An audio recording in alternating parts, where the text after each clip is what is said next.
I created the hardest college football 25 Dynasty reload. I am playing on Heisman settings with the slowest coach XP speed, and all of the position XP and player skill sliders are tuned to 0, while the CPU skill sliders are tuned to 100. I need to rebuild my Teambuilder team, the Midwestern University Phantoms, and turn them into a powerhouse. This might actually be impossible. Now here are the rules. Rule number 1, I must play every single snap of every single game. Rule number 2, I can only recruit 1-stars that want to come to my school until I have a winning season. And rule number 3, I must have a difficult out-of-conference schedule since we play in the MAC, and the MAC always plays tough out-of-conference teams. I will allow myself one FCS game a year until we beat them. We are back. It is time for our second home game of the year, 2 out of 3, Week 10. We are currently 0-7. I have a confession. So, the last 2 games I played against Bowling Green and Western Michigan, the audio is fucked up, and there's no audio. So what I did is I put highlights together and did like a little recap of each of those 2 games, and I'm just going to throw it in at the end of this video. Just so you know, we lost 42-0 against Bowling Green and 63-0 against Western Michigan. So obviously, typical of what we expected. But against Bowling Green, we played actually pretty well. We almost scored. We were on actually, I'm not going to spoil anything. You'll see. I will say, I do want to give an update on recruiting. And right now, we have 16 total commits. I'm most excited about this quarterback and the running back we got. Finally got Eric Diaz to commit. But now I'm starting to go more after defense. By the end of the season, we should definitely have 35 total commits. And 35 new players for this team will be massive. Somehow, we have the 81st ranked recruiting class. All 1-stars, obviously. We have the most commits in the country right now. Hey, we're going after people, and we're going after people that we want hard. Pause. But it's time. Game week. FCS. I feel like we actually have a shot at winning this game, so that's why I feel like I'm nervous and excited. Like, if we just do what we've been doing the past few games, control the ball, control the clock. All right, Scoot. Let's do it. Asher, get a block. Bryce has had a pretty good past 2 weeks, so I was thinking about giving him a start for the rest of the entirety of this game, but after that first throw, I'm not sure so far anymore.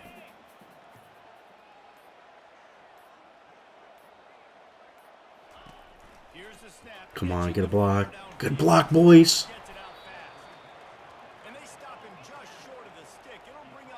Going for it. Let's go. First down. This is massive. I know Bryce sucks throwing to the wide side of the field, so I'm putting David in.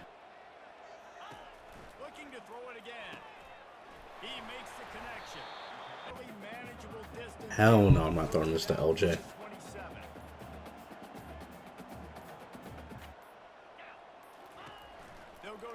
Good block, LJ. Good block, Scooter. Let's fucking go, boys.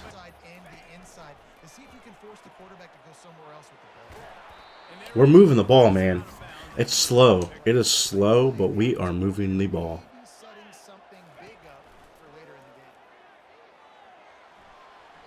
Fuck. That's a bad.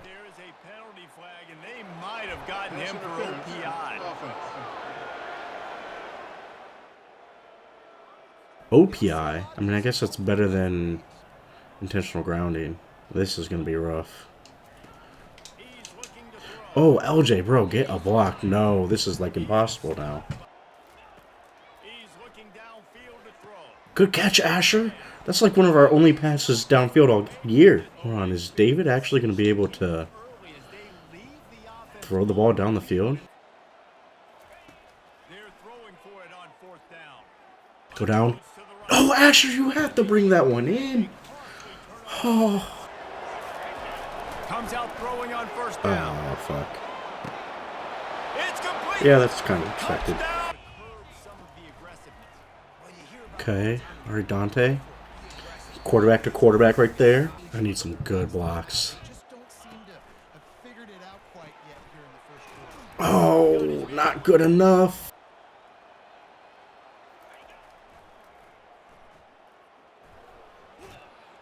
Ooh, we got a tackle. 7-0 after 1 quarter. Not bad. Not bad for us. Pre-snap motion, quarterback trying to get a read. Got some room, headed to the goal line. I want to try throwing it down the field with David and. They just look like they're sleepwalking, and Okay, we can't. We don't have time. Good to know we just don't have time to let a drag route develop. Our guys are way too slow, and it takes way too long for them to get from the... Oh, man. It's crazy. Good pass. No block, Javion. Come on, bro. There's no point in punting. They'll just return it back for a touchdown, so might as well go for it. See if we can get a first. Oh my god, Scooter, did you get it? Let's go! He fucking got it! Come on, Javen, you caught 2 passes last game. Damn.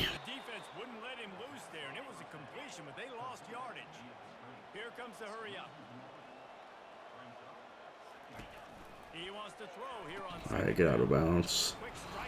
Yeah. Good blocks. Javion, do you have hands all of a sudden? Oh my god, that's Devon Moore. He's a senior, but he has some of the best hands on the team, so let's give him a shot. Hey, he picked it up.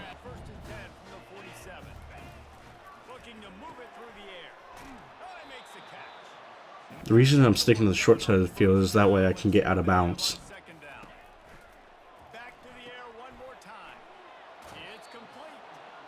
I can stop the clock and try to keep going.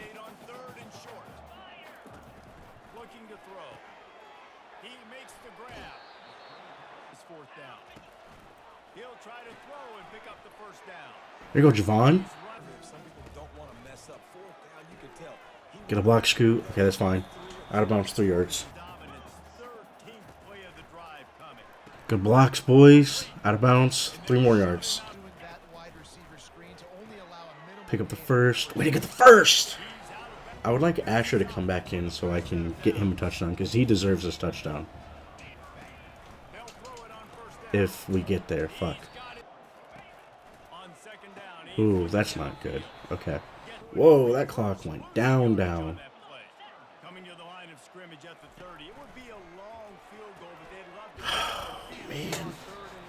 Let's try a field goal, man. This is not going to work, but let's try it.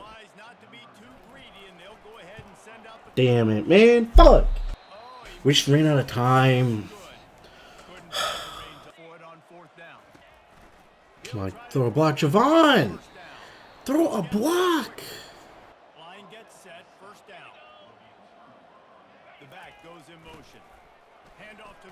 Ooh.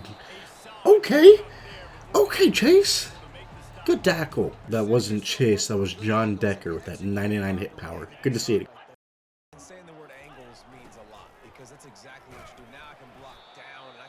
Hey, we're causing them to drive. That's 3 tackles. Backfield. Really just get your eyes as a defense on something else and then go the other direction. Nice misdirection play call by this offense. Oh, he gave him the dead leg. Touchdown, Astronauts. And a stomping. He'll try to throw. Come on, just give me blocks. Go! Oh, we got it! Let's go! I didn't think we got it. Good blocks. No, he didn't get them out.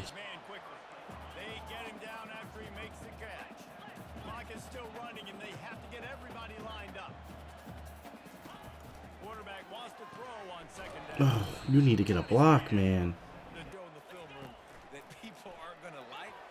Yeah, expected. Damn it. Well, at least it's over. Well, they say you win a few, you lose a few, and some get rained out. Would have been good for this team if this one had gotten rained out. Because we were moving, we just couldn't finish a drive, man. That sucks. We would stall out every time. 182 yards of total offense. No turnovers this game, which is actually like the first time. Let's see, Bryce went 7 for 8. Yeah, he completed all but one of his passes, but man, they were bad. I don't know. I don't know who to start, to be honest. Dave went 48 for 57 for 165 passing yards, long to 15. Scooter went 21 for 56 with 4 drops. Jesus Christ, Scooter. But, I mean, I guess 2 or 3 of those were downfield, so that makes more sense. Ash went 15 for 67 with 1 drop, and he had the longer 15. The only thing is he's so beat up with wear and tear that he's so slow that it's actually a liability to have him in the game. Javion actually caught the ball 11 times today for 23 yards. Javon had 6 catches for 33 yards. Demetrius had a catch. and Dante O'Neal had a catch, our fucking quarterback. 6 pancakes on the day. Javion had 2 of them, our receiver. Good to know he's a good blocker. 7 total tackles on the day. John Decker had that hit stick on the running back, but he had 2, led the team with 2. James Couch Smith had 1, and Bubba, good old Bubba, had 1. We tried that field goal from 46. Yeah, it was nowhere close. I don't even know if it landed past the 20. It was bad. That was bad. Sorry, George. First field goal attempt all year. Didn't punt at all. I think I'm giving up on punting. Game was, sure, it was kind of promising, but at this point in the season, I don't want promising. I want touchdown. That's all I want. 1 touchdown. Looks like we got a few more commits. Let's see who committed. Gideon Mama committed. Welcome, Gideon, to the Phantoms. Marshall Ogletree, our middle linebacker. That'll be nice. Good user. And Reggie Pautasi. Pretty much the guys I said I wanted on defense. All committed. And I'm not complaining at all. Damn, we dropped from 81 to 95 and still getting 3 more commits. I mean, other schools are getting commits too, so I'm not entirely surprised, but damn. I'm expecting us to probably finish with one of the worst classes. We probably, if we move up any spots at all, it's because we have 35 total players coming in, but damn. But next week we take on the Chippewas. They're a bad team. They're 2-6, but they're way better than us. I'm just looking to score. I don't know who to start at quarterback at this point. I'm leaning David, but Bryce, he completes his passes, which is weird, but because when David misses, he misses terribly, but when Bryce misses, it's still catchable. I don't know. I think I'll start Bryce, play him for a half, play David for a half, kind of do that situation again. But yeah, next week, playing the Central Michigan Chippewas, still looking to score. The Midwestern Phantoms faced off against the Bowling Green Falcons and the Western Michigan Broncos in the last 2 weeks, and although the score didn't show, these games were the best of the year for the Phantoms. Midu was able to move the ball against both teams, making it down to the goal line against Bowling Green. However, Bryce Frost threw a gut-wrenching interception in the end zone that would have led to the Phantoms' first score of the season. Yes, they still have not scored this year. Midu only gave up 42 total points to the Falcons, and mainly because they dominated time of possession, making most of their drives last more than 5 minutes. Bowling Green wasn't affected by this at all, though, as whenever they got the ball, they scored almost instantly. David DePaul came in from Frost in the second half and seemed to be more accurate than Frost. I expected to see more of David DePaul going forward. Bryce threw 27 passes, completed 23 of them for 95 yards and 1 interception, while David DePaul threw 21 passes for 18 completions and 71 total yards with 2 interceptions. Asher Varner was the only trusted receiver on the day, as he had a career day while breaking the NCAA single-game reception record. He recorded 29 receptions while having only 2 drops, and along with those 29 catches, he had 117 receiving yards. A truly incredible performance from the freshman who has become the bright spot for the team this year, and maybe the only one at that. After having some encouraging play against the Falcons, the Phantoms started off slow against Western Michigan as they were down 42-0 at half. But instead of going back into their old ways, Midu came out in the second half playing like they did against Bowling Green. They controlled the clock and they were able to really move the ball. They also limited turnovers, only throwing a season-low 2 interceptions on the day.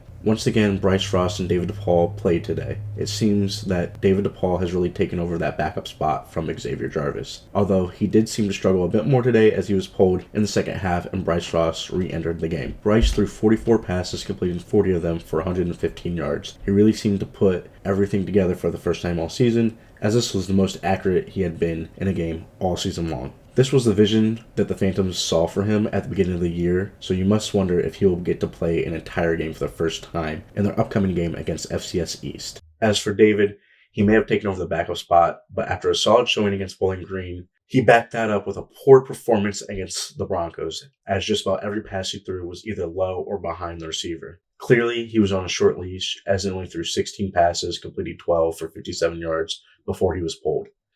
Since this team is literally incapable of running the ball, we'll skip straight to the receivers. Asher, again, had himself another fantastic day, hauling in 23 catches for 63 yards and 0 drops. However, he wasn't the only one getting involved today, as Scooter Page had his breakout game, bringing in 20 passes for 64 yards with 0 drops as well. If Scooter can continue this type of production and take some load off of Asher Varner's shoulders, then the Phantoms might actually be able to score for once. The senior Demetrius Williamson also had his best game of the season, recording 7 catches for 29 yards. But the biggest surprise of the day had to be Javion Foreman having 2 catches with no drops.